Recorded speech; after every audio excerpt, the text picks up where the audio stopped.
ನನಗೆ ಸಮರ್ಪಣೆ ಮಾಡ್ತಾರೆ. ಸ್ವಾಮಿ, ನೀನು ನನ್ನ ವಿಷಯದಲ್ಲಿ ಇಂಥ ಮಾತನ್ನು ಹೇಳಿದೆ, ನಾನು ಧನ್ಯರಾದೆ, ನಾನು ಅವಳಿಗೆ ಆಗಿದ್ದೇನೆ ಅಂತ ಒಬ್ಬ ಸಮಾಜದ ಸ್ತ್ರೀ. ನಾನು ಊರಿನಿಂದ ನಾನು ಹೊರಗೆ ಇಡಲ್ಪಟ್ಟಂತ ಒಬ್ಬ ಸ್ತ್ರೀ. ಯಾರೂ ನನ್ನನ್ನು ಊರಿನಲ್ಲಿ ಸೇರಿಕೊಳ್ಳೋದಿಲ್ಲ. ಅಂತಹ ಸ್ಥಿತಿಯಲ್ಲಿದ್ದಂಥ ನನ್ನನ್ನು ನೀನು ಇಷ್ಟು ಪ್ರೀತಿ ಮಾಡಿ, ಇಷ್ಟು ವಿಶ್ವಾಸದಿಂದ ನನ್ನ ಜೊತೆಗೆ ಮಾತನಾಡ್ತೀವಿ. ಸ್ವಾಮಿ, ನೀನು ಸಾಧಾರಣ ವ್ಯಕ್ತಿಯಲ್ಲ, ನೀನು ದೈವದ ಮನುಷ್ಯ, ನೀನು ಮೆಸ್ಸಿಯನಾಗಿದೆ ಎಂಬುದಾಗಿ ಆಕೆ ತಿಳ್ಕೊಂಡು ತನ್ನ ಜೀವನವನ್ನು ಯೇಸು ಸ್ವಾಮಿಗೆ ಸಮರ್ಪಣೆ ಮಾಡಿಕೊಳ್ತಾಳೆ. ಅಷ್ಟೇ ಇಲ್ಲ ಸ್ವಾಮಿ, ಆ ಸ್ವಾಮಿನ ಅಷ್ಟಕ್ಕೆ ಆಕೆ ಆದರೆ ಓಡಿ ಹೋಗ್ತಾಳೆ, ಸಮಾಜದ ಪಟ್ಟಣದೊಳಗೆ ಹೋಗ್ತಾಳೆ, ಊರೊಳಗೆ ಹೋಗಿ ಎಲ್ಲರನ್ನು ಕರೆದು ಎಲ್ಲರಿಗೂ ಯೇಸು ಸ್ವಾಮಿ ವಿಷಯದಲ್ಲಿ ಸಾಕ್ಷಿ ಕೊಡ್ತಾಳೆ. ಸಾಕ್ಷಿ ಮಾತ್ರವಲ್ಲ, ಒಂದು ಸುವಾರ್ತೆಯನ್ನ ಆಕೆಯಲ್ಲಿ ಸಾಕ್ತಾಳೆ.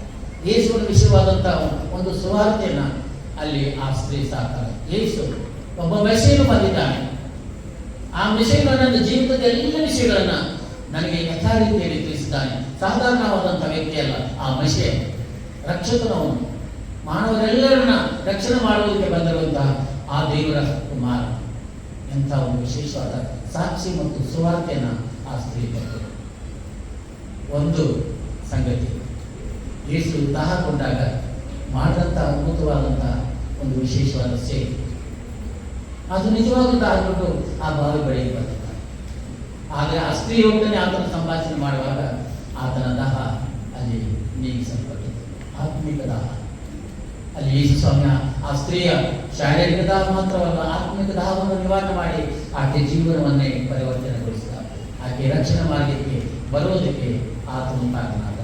ಕರ್ತನಲ್ಲಿ ನಮಗೆ ದಾಹ ಎಂಬುದಕ್ಕಿಂತಲೂ ಚಟ, ಲೌಕಿಕವಾದಂತಹ ವಿಷಯಗಳ ಆ ಚಟಗಳು ನಮ್ಮ ಜೀವನಗಳನ್ನ, ಶಾರೀರಿಕ ಜೀವನಗಳನ್ನು ಮಾತ್ರವಲ್ಲ, ನಮ್ಮ ಆತ್ಮಿಕ ಜೀವಿತಗಳನ್ನು ಕೂಡ ಹಾಳು ಮಾಡುವಂತಹ ಆ ವಿಷಯಗಳು, ಲೌಕಿಕಕ್ಕೆ ಸಂಬಂಧಪಟ್ಟಂತ ಈ ವಿಷಯಗಳ ಸೇರ್ಪಡೆ ನಮ್ಮ ಹೃದಯಗಳಲ್ಲಿ ಆಗಿದೆ. ಹಾಗಾಗಿ ನಮಗೆ ನಮ್ಮ ಆತ್ಮಿಕ ಚಿಂತನೆ ಇಲ್ಲ, ಲೌಕಿಕ ಚಿಂತನೆ ಇಲ್ಲ, ಶಾರೀರಿಕವಾದಂತಹ ಆಡಂಬರ ಜೀವನ, ಸಂತೋಷ, ಇವುಗಳಲ್ಲೇ ನಮ್ಮ ಜೀವನ ರೂಪಿಸಿಕೊಂಡು ತಂದೆ ದೇವರಿಂದ ನಾವು ದೂರವಾಗಿ ಜೀವಿಸುವಂತವರಾಗಿದ್ದೇವೆ. ದೂರವಾಗಿ ಜೀವಿಸ್ತಿರುವಂಥ ನಮ್ಮನ್ನ ದೇವರು ತನ್ನ ಬಳಿಗೆ ಕರೆದುಕೊಂಡು ತನ್ನ ಮಕ್ಕಳಾಗಿ ನನ್ನ ಜೊತೆ ಇರಬೇಕೆಂಬುದಾಗಿ ಬಯಸುವುದಕ್ಕಾಗಿ ಸ್ವಾಮಿ ಶಿಲುಬೆಯ ಮೇಲೆ ಈಗ ತೋರಬೇಕಾಗಿದೆ. ಅಂಥ ಒಂದು ಆತ್ಮಿಕ ದಾಹ ಯೇಸು ಸ್ವಾಮಿ ಶಿಲುಬೆ ಮೇಲೆ ಇರುವಾಗಲೂ ಕೂಡ ನಮ್ಮ ಬಗ್ಗೆ ಹೊಂದಿದ್ದಾರೆ. ಇದಕ್ಕೆಲ್ಲ ನಾವು ನಮ್ಮ ಈ ಒಂದು ವಿಶೇಷವಾದಂಥ ಪಾಪಮಯ ಜೀವಿತ ಇಂಥ ಒಂದು ಸ್ಥಿತಿಗೆ ಸ್ವಾಮಿನ ನಡೆಸೋದಕ್ಕೆ ಕಾರಣವಾಗಿದೆ. ಹೇಳಿ ಇವತ್ತು ಸ್ವಾಮಿ ಶಿಲುಬೆ ಮೇಲೆ ತಿಂತಾ ಇದ್ದೆ ಮಧ್ಯಾಹ್ನದ ಬಿಸಿ.